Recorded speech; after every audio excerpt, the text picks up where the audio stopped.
It's been an up and down year in the WWE. There have been plenty of fantastic highs, but some pretty miserable lows as well. And here at Aussie Cousins Wrestling, we're going to look at 10 booking ideas to head forward into 2026. If you've got some crazy booking ideas or some really sensible ones, chuck them down in the comments below, and make sure you subscribe to the channel if you love wrestling just as much as us Aussies. And the first one that we have on the list is a renewed focus in the tag team division, or let's just unify the belts. So the tag team belts were split up between SmackDown and Raw at WrestleMania 40. The SmackDown titles were won by Grayson Waller and Austin Theory. There's us getting an Aussie in there right away. And the Raw ones were won by The Miz and R-Truth. And for both of those belts, they didn't really do much with them for quite a while after that. Head forward into 2025 and SmackDown has a plethora of tag teams, but there's not been too many stories lately to really sink their teeth into. You've got the likes of the Street Profits, Fraxium, DIY, Motor City Machine Guns, even Los Garças coming through and showing just how good they can be. But it's the Wyatt Six at the moment who hold the belts, and it looks like they're going to have a feud with the MFTs. That's not really where I'd be heading with these tag team belts. Over on Raw, you've got the likes of the New Day, the Creed Brothers, who really haven't done anything for quite a while, the Judgment Day, the War Raiders, and now the current holders, Dragon Lee and AJ Styles. Before this, the belts had only been defended once in months, and that is just not good enough. So you've got to do one or two things. Either give them some sort of story that they can really get behind, or let's unify the belts, have them just on one brand, put the tag teams there, and then really make a focus of it going forward. And speaking of tag teams, I think it's just about time to get Penta and Rey Fenix together as the Lucha Bros. Penta and Rey Fenix have had a storied career outside of the WWE as one of the best tag teams in the entire world. The two brothers have incredible chemistry in the ring. Their moves really complement each other, with Penta being a little bit more powerful and Rey Fenix doing some ridiculous dives as well. Both of them can skirt the line between being fantastic crowd favorite faces or dastardly heels who the opposition really don't want to be in the ring with. Penta has had a singles run and has had several shots at the Intercontinental Championship, but has never been successful. This weekend at Saturday night's main event, he may very well be successful, but even if he is, I think at some stage next year, you're going to see Penta and Rey Fenix back together. Rey Fenix has had a tag team with just about everyone on SmackDown, it seems, including lately with Shinsuke Nakamura, which basically came out of nowhere. Let's get Rey Fenix and Penta back together, and let's see this renewed push in the tag team division. And another division that really needs to be built up is the mid-card on SmackDown. We saw Sami Zayn do the US title Open Challenge, and that was fantastic for the men's mid-card on SmackDown. But the women's mid-card is almost non-existent. You've currently got Julia as a US champion, and she is really good in the ring when she has the right person with her. But then she has feuded with the likes of B-Fab and Michin. She of course won the title off Zelina Vega, but it looks like she's not going to be in that mid-card at all now going forward. So what do we need to do here? We need to bring some really good talented people into SmackDown in that women's mid-card to really flesh it out so that Julia has plenty of feuds and really show just how good she can be. And one way that can be done is this continued integration of NXT stars into SmackDown. We have seen lately the likes of Javon Evans, Sol Ruka and Zarya, and a little bit before that Ethan Page being on SmackDown coming up from NXT just for one-off or even two-off specials. I can't see why there's any reason that this could continue on for the foreseeable future. There are so many talented women on NXT that if you took 4 or 5 of them at a time, it wouldn't really do too much damage. But also, if you're actually just going to integrate them,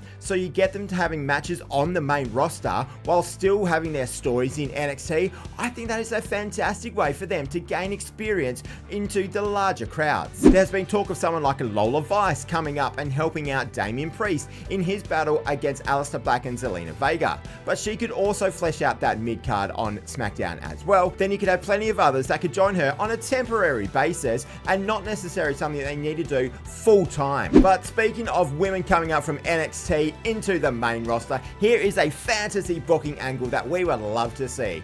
Why not do a full-on invasion of the women from NXT into either SmackDown or Raw? I think it would work better on SmackDown doing this, but we haven't had a proper one on the main roster for quite a while. We have seen in the past that invasion angles, or showdown angles as we had to call them in NXT because of political reasons, they really do draw better than a regular show. So if you can bring up a bunch of really talented NXT superstars at the same time and really get them to disrupt the order of the main roster, I think this is going to make a couple of genuine stars from that NXT group. And the best thing about that is, in NXT, there are so many talented women right there that you don't need to worry too much about destroying that division if you take out 5 or 6, because there's plenty more that can come through and fill out the NXT women's division, as we've seen the wonderful Tatum Paxley win the NXT Championship lately. And one of the booking decisions that I reckon you guys should do is click on that subscribe button right now and like this video to help out your new Aussie mates at Aussie Cousins Wrestling. And of course, as we said, make sure you go down in those comments and give us something really crazy, a booking decision that you want to see happen in the next year, or on the other side, make it a really sensible one. Alright, let's get back into number 6 on our list, and that is Sami Zayn has to have a quest for a world title now. As we said before, his US title open challenge was one of the highlights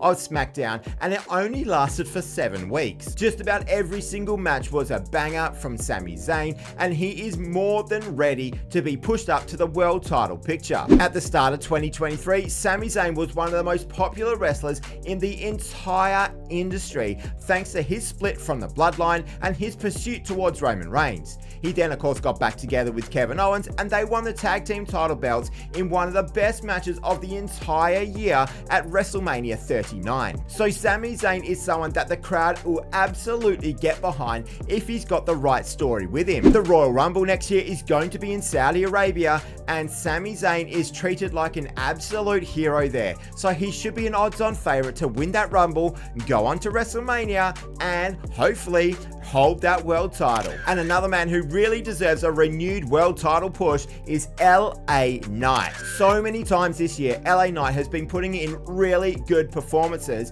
and he is the one who is the bridesmaid and never the bride. He is always falling short in number 1 contender matches, or if there are multi-mans relating to the title, he is not the one who's going to get the win at the end. But LA Knight's popularity has seemed to just continue to improve and go up and up as the year goes on. And now you start to see the push of Jey Uso. People are starting to reject that, and they now want someone like LA Knight, the megastar, to have actually taken his place. And I think that is a wonderful idea. The work that he has been putting in over the last couple of years has been outstanding. We saw his chase to the US title was wonderful a couple of years ago when he ended up beating Logan Paul for that belt. And then when he actually had the championship, his first run was superb until he just inexplicably lost it to Shinsuke Nakamura. So we know he's got the ability to hold a title and do it justice. And speaking of someone who we know has the great ability of holding titles, you've got to build up Obafemi on the main roster as a monster. Obafemi is one of the most complete packages I have ever seen come out of NXT. He has got athleticism, strength, power. He is funny on the mic. He's got a ridiculous charisma, and the most impressive thing is his aura. When he marches down to that ring, you just know he's going to put on one ridiculously good performance after another. When he held the North American Championship in NXT, just about every match he put on was fantastic. And then he moved up to the main event scene and won the NXT Championship against Trick Williams at the start of this year, and his title run was just superb. We know he's going to be able to do the same thing on the main roster, and if you see Obafemi, he couldn't be anything other than a ridiculously successful monster on the main roster. Speaking of other guys who should be holding titles, and that is the Vision. The two Bronnies, as we like to call them here at Aussie Cousins Wrestling, Bron Breakker and Bronson Reed, need to be holding titles very, very soon. We were there in the building when they turned on Seth Rollins at the end of Raw a couple of weeks ago in a fantastic angle that ended off 3 really good Perth shows. Bron Breakker then had the belt and took it with him to the next Raw and looked pretty damn good having that over his shoulder. But the last couple of weeks, they haven't really done anything of note with them.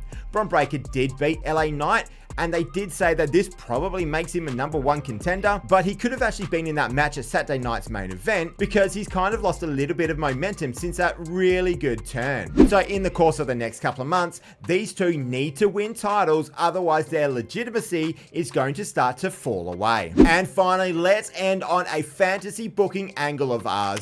We would love to see at some stage in the next year Cody Rhodes turning heel. Cody Rhodes has been outstanding since he's come back to the WWE. He has done everything that the company has asked for him. He's put on some really good matches. He's had some of the biggest moments in the history of the WWE, and is always super popular with the crowd. But every now and then, when you get someone as popular as Cody Rhodes, you start to get those smattering of boos hang around the crowd. They have got a little bit louder lately, though with Cody Rhodes being a badass in the last couple of weeks, they have been drowned out pretty nicely. But at some stage, is that really good guy Cody Rhodes going to come to an end? At some stage, is he going to pull the trigger and actually become a bad guy? As a heel, he is fantastic. It is a completely new version of Cody Rhodes that if you've never seen it before, you would not expect just how good he can be. So the WWE always have that ability to just go, Cody Rhodes, we've got enough good baby faces to go against you. Let's flick that switch. Cody is going to turn heel on someone, and he is going to be a big bastard in the company. So let us know what you thought about this list and give us your own booking ideas for the next year. Make sure you like the video and of course subscribe to the channel as we push towards 1,000 subscribers. On the screen right now will be 2 videos here from the Aussie Cousins Wrestling Library, so you can continue on your journey with us here on YouTube.